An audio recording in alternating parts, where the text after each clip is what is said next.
C'est comme à l'accoutumée que le député du PCT Ninon Waba s'est entretenu ce vendredi 14 janvier avec un échantillon des habitants du quartier 58 bis Mikalou, toujours dans le cadre de son concept Tosolola, initié depuis l'année 2021.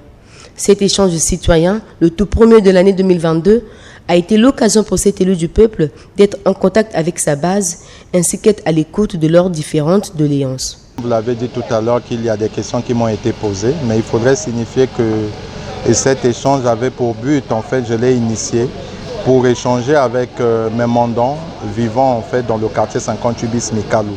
Le but était de leur souhaiter une bonne et heureuse année 2022 et nous avons fait d'une pierre deux coups. Mes mandants m'ont posé certaines questions, m'ont posé des doléances et j'ai répondu et je leur ai d'ailleurs dit que dès demain, je devais effectivement m'engager dans une action philanthropique.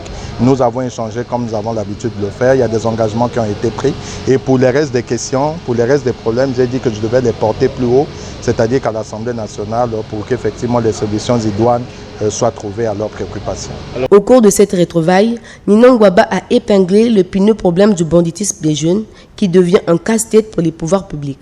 Je pense que vous m'avez suivi lors de mon intervention. J'ai bien dit en fait en ce qui concerne cette question, les responsabilités étaient partagées. D'un côté, il y avait la responsabilité parentale qu'il fallait pointer du doigt. De l'autre côté, il y a aussi la responsabilité de nous les gouvernants. Parce qu'à côté de la répression que nous mettons en exergue, il faudrait que nous les gouvernants, que nous puissions trouver des solutions aux problèmes qui se posent avec acuité dans la vie de ces jeunes. Voilà pourquoi j'ai essayé de dégager une triple responsabilité. Donc d'un côté, les parents, de l'autre les jeunes et de l'autre côté, nous les gouvernants, nous devons en réalité proposer des formations, encadrer ces jeunes afin que ces jeunes sortent de l'oisiveté. Voilà.